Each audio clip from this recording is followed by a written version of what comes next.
നമ്മളൊരു അയൽവാസി ഉണ്ടായിരുന്നു. ബാപ്പാനോട് നമ്മൾ പറയിപ്പ അയൽക്കാരൻ ഇങ്ങനെ ഓരോ കൊല്ലം മതിലിങ്ങനെ കെട്ടുണ്ട്. മതില് കഴിഞ്ഞൊല്ലം കെട്ടിയതാ, അതാ അവിടെയാണ്. കൊല്ലം കുറച്ചുകൂടി ഇങ്ങോട്ട് ഒരു ചാണ് ഇങ്ങോട്ടാണ്. ബാപ്പ പറയും, മക്കളെ തർക്കിക്കാൻ നിൽക്കണ്ട, ഭൂമിയല്ലേ, ഭൂമി ആർക്കെങ്കിലൊക്കെ ഉപകാരപ്പെടും. മൂപ്പര് കെട്ടിയിട്ട് ബാക്കി എത്ര ഉണ്ടോ നമ്മക്കത് ഉപയോഗിക്കാം. അവിടെ കെട്ടാലോ, ദയവായിട്ട് നമുക്ക് അവിടെ കൃഷിയൊക്കെ നടത്താലോ. മൂപ്പര് എത്ര കെട്ടിയാലും ഈ ദുനിയാവെന്ന് മൂപ്പര് ജീവിക്കുന്ന കാലത്തോടെ ഉപയോഗിക്കുള്ളൂ, അത്രേ ഉള്ളൂ. ഖബറിലേക്ക് കൊണ്ടുപോകല്ലോ, ഭൂമിയോടെ ഉണ്ടാവില്ലേ. വിഷമിക്കണ്ടോട്ടെ, കെട്ടിക്കോട്ടെ, അതിന്റെ പേരിൽ ഒരു വർത്താനം ഉണ്ടാക്കണ്ട. ഒരു ചാൺ ഭൂമിന്റെ പേരിലാ കുടുംബം രണ്ടായി കിടക്കുന്നത്. ഒരു ചെറിയ അതിര് തർക്കം ഉണ്ടായോ ഇല്ലയോ സംശയമാണ്. പഞ്ചായത്ത് നാളൊക്കെ വന്നിന്ന് അളന്നു നോക്കുമ്പോ സംഗതി പ്രശ്നമൊന്നും ഉണ്ടായിട്ടില്ല, എപ്പോഴും മനസ്സിൽ സംശയമാണ്. പഞ്ചായത്ത് നാള് വന്നു, മേൽഘടകത്തുനിന്ന് വന്നു, സംസ്ഥാന തലത്തുനിന്ന് വരെ ആള് വന്നു, അളന്നു, അളവോടളവ് അളന്നു. അളന്നിട്ട് കൃത്യമാണ്, അപ്പുറത്തൊന്നും കൊണ്ട് ആയിട്ടൊന്നുമില്ല, റെഡിക്ക് തന്നെ മതിലോ കിട്ടിയത്. എന്നാലും നമ്മളെ മനസ്സിൽ ആശങ്ക, എന്നാലും ആ മതിൽ ശരിയല്ല, പൊളിക്കണം. എന്തിനാണ് അവിടെ നിന്നോട്ടെ, ഒരു ചെറിയ ഒരു ചാണ് ഭൂമിക്ക് വേണ്ടി എന്തിനാ ഒരു ബന്ധം വെറുതെ വഷളാക്കണത്? എന്തിനാ അതിന്റെ ആവശ്യം? അതിന്റെ ആവശ്യമൊന്നുമില്ല. അത് വിട്ടുവീഴ്ച ചെയ്യാനേ ഉള്ളൂ. ആരും കൊണ്ടുപോകൂല സഹോദരങ്ങളെ, ആരും കൊണ്ടുപോകൂല. എല്ലാവർക്കും കണക്കാക്കിയ ഭൂമി പള്ളിക്കാട്ടിൽ റിസർവ് ചെയ്തിട്ട് മരിച്ചു കൊടുത്താൽ മതി, അവിടെ കൊണ്ടേക്കും. അതിലപ്പുറം ഒന്നും കിട്ടൂല. ഞമ്മക്ക് ആ കണക്കാക്കിയ സ്ഥലത്ത് കുറച്ച് ഏറെ കബർ ആരെങ്കിലും ഊഹിച്ചു തരുമോ? ഇല്ലല്ലോ. ഒരാൾക്കുള്ള കണക്കനുസരിച്ച് രണ്ടാൾക്കുള്ള കബർ ഒരാൾക്ക് ഊഹിച്ചു തരുമോ? അതിനാരാ സമ്മതിച്ചു കൊടുക്കാം?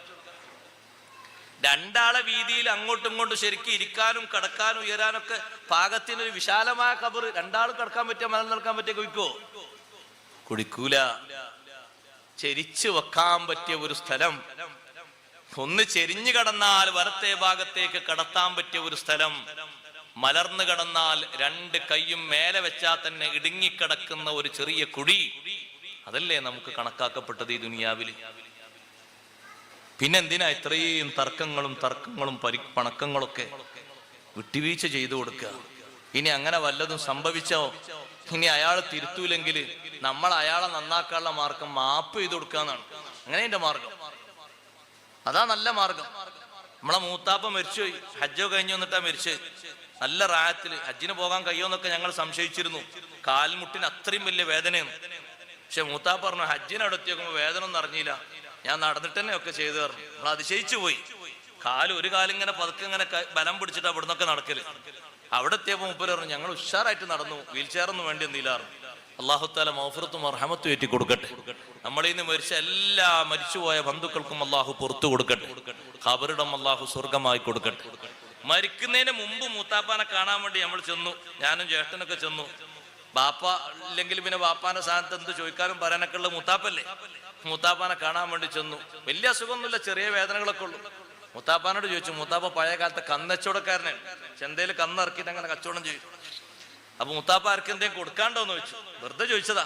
മുത്താപ്പ പറഞ്ഞു, കൊടുക്കാനുള്ള കണക്ക് കുറച്ചുണ്ടായിരുന്നു, അത് ഹജ്ജിന് പോണതിന് മുമ്പ് കൊടുത്താണ് വീട്ടിൽ. കുറച്ച് സ്ഥലം വിറ്റിട്ട് ആൾക്കാർക്ക് അത് കൊടുത്തു. ഇനിയിപ്പോ ആ കണക്കൊന്നും ബാക്കിയില്ല, എഴുതിച്ചയിൽ എവിടെ ഇല്ല, എന്റെ ഓർമ്മയിലും ഇല്ല, ഇനി ഉണ്ടോ എന്നുള്ളത് എനിക്ക് വേറെ അറിയൊന്നുമില്ല. ആരും ഒന്ന് ചോദിച്ചാലും കൊടുക്കാനുള്ള സ്വത്തൊക്കെ ഇവിടെ ഉണ്ടല്ലോ. അപ്പൊ ഞങ്ങൾ ചോദിച്ചു, മൂത്താപ്പ കിട്ടാണ്ടോ? കിട്ടാൻ ഒരുപാടുണ്ട് മക്കളെ, ഒരുപാടുണ്ട്. എത്ര ഉണ്ടാവും? 10-15 ലക്ഷം ഉണ്ടാവും കിട്ടാന്. അപ്പൊ ഇനി അത് കിട്ടാനുള്ള കണക്കൊക്കെ ഞാൻ ഇനി അത് നോക്കിയിട്ട് ഇവിടെ ഇങ്ങനെ നിന്നിട്ട് കാര്യമില്ല. അവരാണെങ്കിൽ ഇത് തരൂല്ല, എന്നെ കൊണ്ട് ഒരു കുടുങ്ങും വേണ്ട, ഞാനത് പൊരുത്തപ്പെട്ടു കൊടുത്തു. പറയാൻ കഴിയോ നമുക്ക്? നമ്മളെ ആൾക്കാരെങ്ങനെ പറയാം? പൊരുത്തപ്പെട്ടു കൊടുത്താൽ പിന്നെ പരലോകത്ത് എന്താ ഉണ്ടാകുക? അവിടുന്ന് പിടിച്ച നമുക്ക് ഡിഗ്രി മൂർച്ചയിലായി നമ്മൾ പറയുന്നത്. പൊരുത്തപ്പെട്ടവർ കൊടുത്താൽ നമ്മൾ കുറവായില്ലേ? നമ്മൾ കുറവാവൂല, നമ്മളും നന്നാകും, നമ്മൾ കാരണം അവരും നന്നാകും. അതാ ഉണ്ടാകുക. പൊരുത്തപ്പെട്ടു കൊടുത്താൽ നമ്മൾ പൊരുത്തപ്പെട്ടു കൊടുത്തില്ലേ, അവർക്ക് നന്നാകാൻ ഒരു വഴിയാണ്. അവർക്ക് നമ്മൾ പൊരുത്തപ്പെട്ടു എന്നുള്ളത് കൊണ്ട് നമ്മളെ വൈകല്യങ്ങളൊക്കെ അല്ലാഹു അഫൂ ചെയ്തു തരാൻ. ജനം കണ്ടാൽ അറച്ചു തുപ്പുന്ന വഷളത്തരങ്ങൾ ഉണ്ടായിരുന്നു വ്യക്തി ജീവിതത്തില്, അതൊന്നുമില്ലാതെ മായ്ച്ചിട്ട് നമ്മുടെ ഡിക്ഷണറി ക്ലിയർ ആക്കി തരാൻ അല്ലാഹു തആല വെച്ചൊരു സബീലാണ് ആ മാപ്പ്. പരലോകത്തെത്തുമ്പോ നമ്മൾ ചോദിക്കും, പടച്ചോനെ എന്റെ വൈകല്യങ്ങൾ പലതും കാണാനില്ലല്ലോ, പലർക്കും നീ പുറത്തു കൊടുത്തില്ലേ, നിന്റെ ആ വൈകല്യങ്ങൾ മുഴുവനും ഞാൻ മായ്ച്ചിട്ടുണ്ട് എന്ന് അല്ലാഹു തആല പറയും. എന്ത് കാരണം? ഈ വിട്ടുവീഴ്ച കാരണം. അതിനാണ് സബീൽ ഒരുങ്ങേണ്ടത്, അതിനാ മാർഗം ഒരുങ്ങേണ്ടത്. കുടുംബക്കാരോട് സ്വീകരിക്കേണ്ട നിലപാട്, ബന്ധങ്ങളോട് സ്വീകരിക്കേണ്ട നിലപാട് ഊർജിതപ്പെടുത്തേണ്ടത് അങ്ങനെയാണ്. അത്ഭുതപ്പെട്ടു പോയി മൂത്താപ്പ അങ്ങനെ പറഞ്ഞപ്പോ. 10-15 ലക്ഷം കിട്ടാനുണ്ട്. മക്കളും പേരമക്കളൊന്നും ഇല്ലാഞ്ഞിട്ടല്ല. മൂത്താപ്പ പറഞ്ഞു നമ്മൾ കുറച്ചൊക്കെ ചോദിച്ചു കിടന്നു അവർ തരൂല, തരാൻ അവരെ കൊണ്ട് സാമ്പത്തിക കഴിവില്ല, പിന്നെന്തിനാ വെറുതെ ഞാൻ ആ കണക്കേറ്റ് വെച്ച് ഉത്തർക്കണത്. ഞാനതാണ് പൊരുത്തപ്പെട്ടു കൊടുത്തു. ഇനി അതിന്റെ പേരിൽ ആരും ചോദിക്കാനും നിൽക്കണ്ട, പറയാനും നിൽക്കണ്ട. വല്ലതും എന്റെ ഭാഗത്തുനിന്ന് കിട്ടാനുണ്ടെങ്കിൽ ആരെങ്കിലും ഒന്ന് ചോദിച്ചാലതാ എന്റെ ഈ സ്വത്തും കാര്യങ്ങളൊക്കെ ഉണ്ട്, അത് വിറ്റ് കൊടുക്കാൻ വേണ്ടി ആ മക്കളെ പറഞ്ഞേൽപ്പിച്ചിട്ടുണ്ട്. അങ്ങനെയാണ് ജീവിതത്തിൽ യാത്ര പോകേണ്ടത്. നമുക്കാരെങ്കിലും തരാനുണ്ട് എന്നുള്ള കണക്ക് വെച്ച് പോകുമ്പോ മറ്റുള്ളവർക്ക് കൊടുക്കാനുണ്ടാകുമല്ലോ നമ്മൾക്കറിയാത്ത കണക്ക്. പക്ഷെ മറ്റു പലരുടേതും നമ്മൾ പുറത്തു കൊടുക്കുമ്പോ നമ്മുടേത് അല്ലാഹു തആല പുറത്തു തരാൻ എളുപ്പാണ്. ചില വൈകല്യങ്ങളൊക്കെ കണ്ടാ കൂടെ കിടക്കുന്ന ആൾ കൂടെ കിടക്കുവോ? നമ്മളെ സ്വഭാവ ദൂഷ്യം കണ്ടാ നമ്മളോട് സംസാരിക്കുന്നവർ സംസാരിക്കുവോ? നമ്മളെ സീക്രട്ടുകൾ ചിലത് കണ്ടാൽ കുടുംബം നമ്മളോട് സലാം പറയോ? ആ വൈകല്യങ്ങളൊക്കെ അല്ലാഹു മാപ്പാക്കി തരാൻ, നമ്മളെ അല്ലാഹു തആല സ്വീകരിക്കാൻ എളുപ്പ വഴിയാണ് മറ്റുള്ളവർ കൊടുക്കുന്ന മാപ്പ്. ബന്ധത്തിന്റെ ഏറ്റവും വലിയ നിലനിൽക്കുന്നത് മാപ്പിന്റെ പേരിലാണ്. അല്ലാഹു തആല തൗഫീഖ് നൽകട്ടെ. എല്ലാ ബന്ധങ്ങളും ബന്ധങ്ങളായി നിലനിൽക്കാൻ ഊർജിതപ്പെടുത്തുന്ന പ്രധാനപ്പെട്ട ശൈലി മാപ്പ് കൊടുക്കലാണ്. വിശുദ്ധ റമദാനല്ലേ വരുന്നത്. ബന്ധങ്ങളൊക്കെ നല്ല രൂപത്തിൽ സുദൃഢമാകണം. ബന്ധങ്ങൾ എന്ന് പറഞ്ഞാൽ കൊണ്ടുകൊടുക്കുന്ന ബന്ധങ്ങൾക്കല്ലല്ലോ പ്രധാനപ്പെട്ട ബന്ധം എന്ന് പറഞ്ഞത്. നിലനിർത്തിപ്പോകുന്ന ബന്ധങ്ങൾക്കാണ് വലിയ ബന്ധം എന്ന് പറഞ്ഞത്. ഒരു പെങ്ങളോടും ഒരു ഉമ്മാന്റെ സഹോദരിയോടും ഒരാളോടും പിണങ്ങിയിട്ട് നമ്മളെ അമലുകളൊന്നും കൂടുതൽ മുന്നോട്ട് പോയിട്ട് കാര്യമായിട്ടൊരു കാര്യമില്ല. ബന്ധങ്ങൾ അറ്റിട്ട് നമ്മുടെ ജീവിതം വഷളായിട്ട് കാര്യം കുറവാണ്. അറഫാ മൈതാനത്ത് വെച്ച് സയ്യിദുനാ റസൂലുള്ളാഹി സ്വല്ലല്ലാഹു അലൈഹി വസല്ലം തങ്ങൾ പ്രാർത്ഥനയ്ക്ക് വേണ്ടി സമയം കാത്തിരിക്കുന്ന നേരം അറഫയിലുള്ള ദുആനേക്കാളും ശ്രേഷ്ഠതയുള്ള ദുആ ഏതാ ഉള്ളത്? ഹജ്ജിൽ ഏറ്റവും ശ്രേഷ്ഠതയുള്ള ദുആ അറഫന്റെ ദുആയാണ്. അറഫയിൽ മുഅ്മിനീങ്ങൾ ഒലിപ്പിക്കുന്ന കണ്ണീര് കണ്ടിട്ടാണ് പിശാച് പൊട്ടിക്കരയാന്ന ഹദീസിലുള്ളത്. കാരണം അറഫയിലുള്ള കണ്ണീർ കണങ്ങൾക്ക് വൻദോഷങ്ങൾ വരെ അല്ലാഹു തആല പുറത്തു കൊടുക്കുന്നതാണ്, ചെറുദോഷങ്ങളല്ല.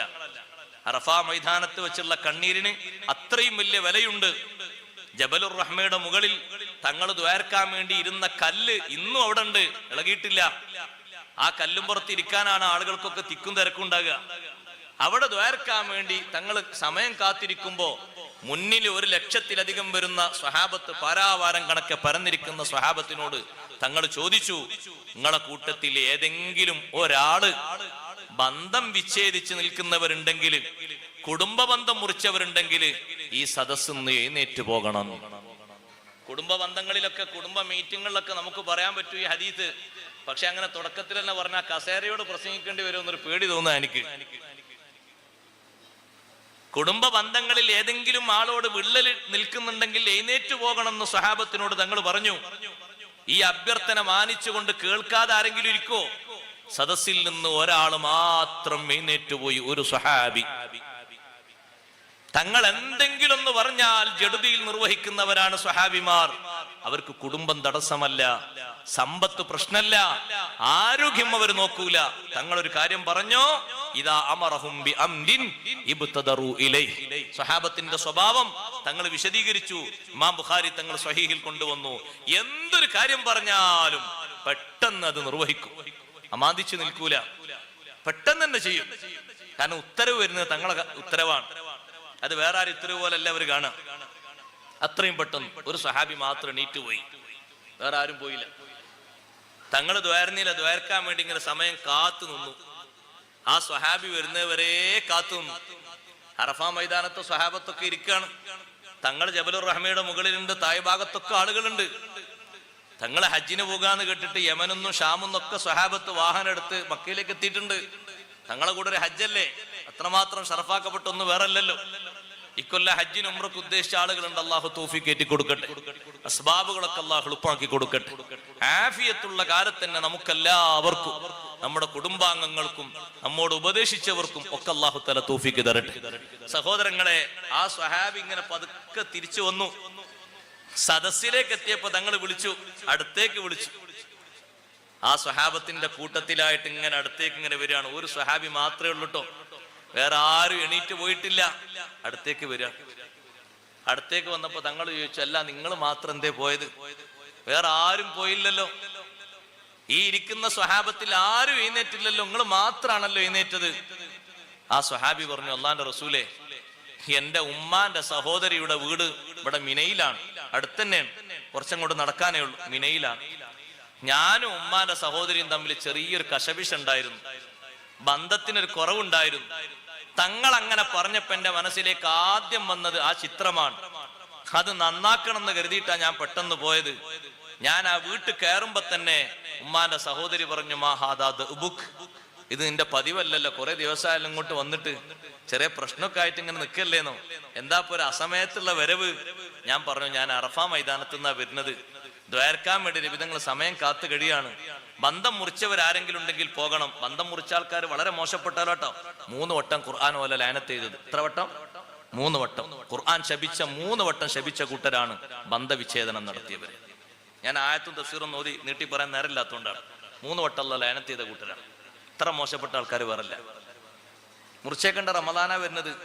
വെറും നവൈത്തുകൊണ്ട് മാത്രം നോമ്പൊന്നും ക്ലിയർ ആകൂല, കൽബ് ക്ലിയർ ആക്കണം. തറാവി കൊണ്ട് മാത്രം ഉത്തരം കിട്ടുമെന്ന് കരുതരുത്, കൽബ് ക്ലിയർ ആക്കി ബന്ധം റെഡിയാക്കണം. ദുആന്റെ സുവർണാവസരങ്ങൾ ഇന്ന് രാത്രിക്ക് ദ്വാരക്കാൻ പോകല്ലേ, അക്ഷരം പ്രതി ആ ദുആ അല്ലാഹു തആല സ്വീകരിക്കാൻ ബന്ധം നന്നാക്കണം.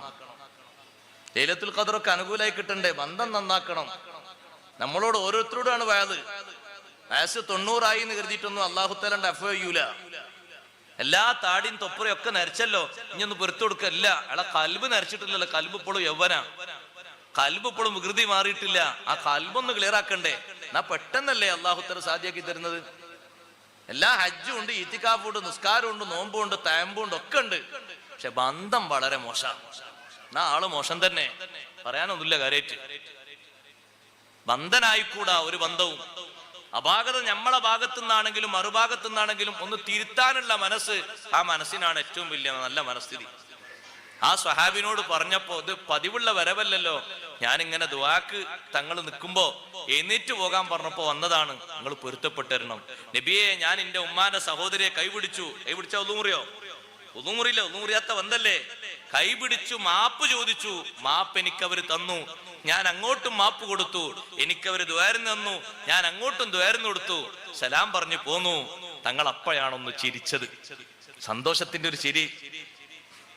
ഈ ദുൽഹിജ്ജ കഴിഞ്ഞാൽ മുഹറം, സഫർ, റബീഉൽ അവ്വൽ കഴിഞ്ഞാൽ തങ്ങൾ ലോകത്തിന് സമർപ്പിക്കാനിരിക്കുന്ന ബറ്റാലിയനാണ് മുന്നിലിരിക്കുന്ന ഈ സഖാക്കളായ സ്വഹാബിമാർ, ശിഷ്യഗണങ്ങൾ. ഒരാൾ പോലും ഒരു ബന്ധത്തിനും കുറവുള്ളവരാകരുത്.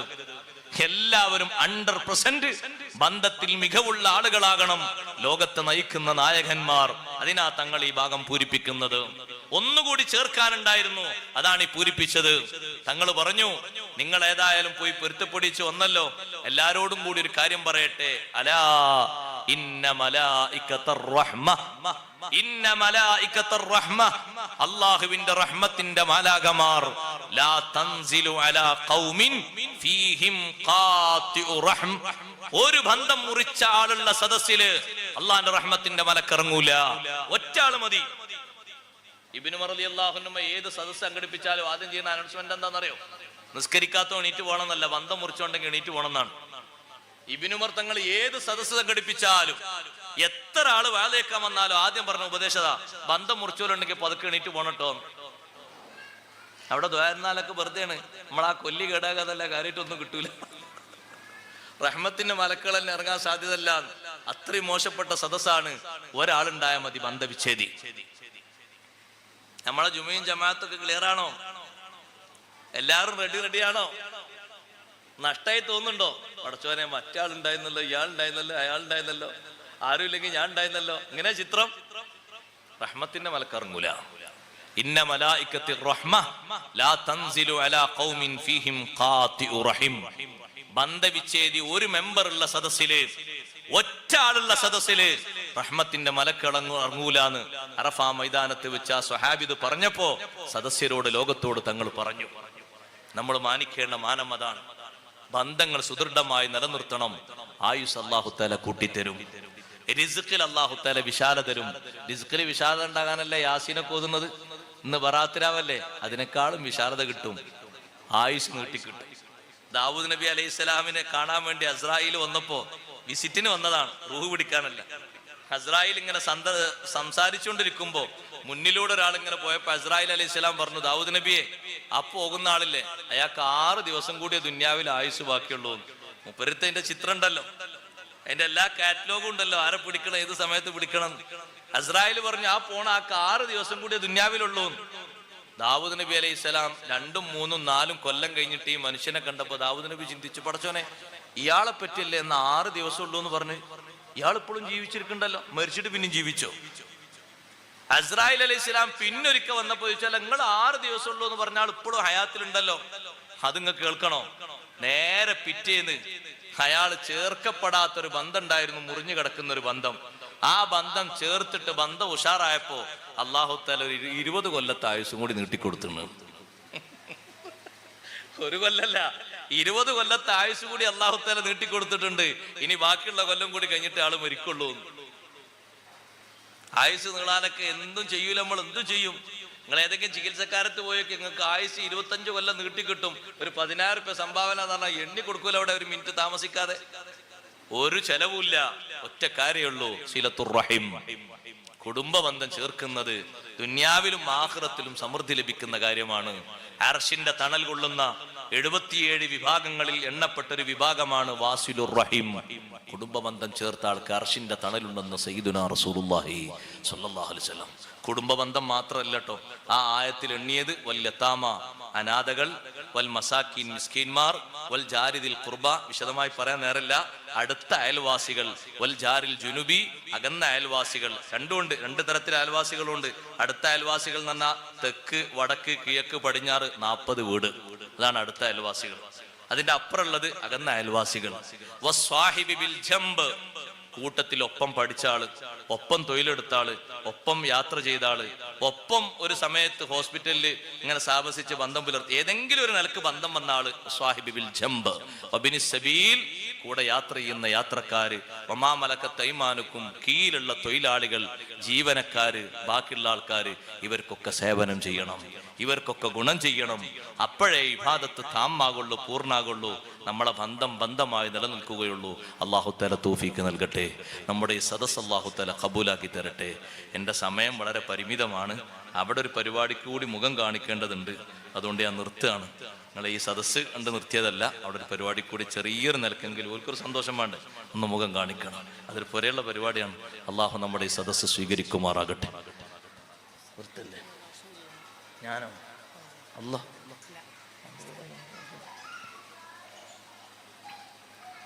അൽഹംദുലില്ലാഹി റബ്ബിൽ ആലമീൻ ഹംദൻ യുവാഫി നിഅമഹു വയുകാഫി മസീദ.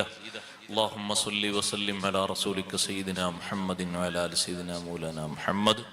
അർഹമർ റഹീമീനായ അല്ലാഹ്, ദർസ് വാർഷികത്തോടനുബന്ധിച്ച് ഞങ്ങൾ ഈ ഒരുമിച്ച് കൂടിയ ഈ പരിപാടി നീ സ്വീകരിക്കണേ റഹ്മാനെ. അള്ളാഹുവെ, ഞങ്ങളെ കുടുംബങ്ങളിൽ നിന്ന് മൺമറഞ്ഞുപോയ ഉപ്പമാര്, ഉമ്മമാര്, കുടുംബാംഗങ്ങൾ, സഹോദരങ്ങൾ, സഹോദരിമാര്, എല്ലാ ആളുകൾക്കും നീ മഗ്ഫിറത്തും റഹ്മത്ത് വിശാലമാക്കണേ റഹ്മാനെ. ഞങ്ങളുടെ ഈ പള്ളിയുടെ ചാരത്തി വിശ്രമിക്കുന്ന ഒരുപാട് മുഅ്മിനാത്തുകളുണ്ട്. എല്ലാവർക്കും നീ മഗ്ഫിറത്ത് നൽകണേ അല്ലാഹ്. സ്വർഗീയമായ അവസ്ഥ നൽകി സന്തോഷം നൽകണേ റഹ്മാനെ. നിതാന്തമായ നൂറ് അവരെ ഖബറിൽ നീ നിത്യമാക്കി കൊടുക്കണേ റഹ്മാനെ. അർഹമുർ റഹീമീനായ അല്ലാഹ്, ഞങ്ങളെ ജീവിച്ചിരിക്കുന്ന മാതാപിതാക്കൾ, കുടുംബാംഗങ്ങൾ എല്ലാവർക്കും ആഫിയത്ത് നൽകണേ അല്ലാഹ്. സാമ്പത്തിക പരാധീനത അനുഭവിക്കുന്ന പല കുടുംബക്കാരും സുഹൃത്തുക്കളും സ്നേഹികളുമുണ്ട്. എല്ലാവരുടെയും എല്ലാവിധ വിഷമഘട്ടങ്ങളും മാറ്റിക്കൊടുത്ത് അവർക്ക് നല്ല സന്തോഷം നൽകണേ റഹ്മാനെ. കുടുംബാംഗങ്ങളിൽ രോഗികളുണ്ട്, നീ ശിഫാ നൽകി അനുഗ്രഹിക്കണേ റഹ്മാനെ.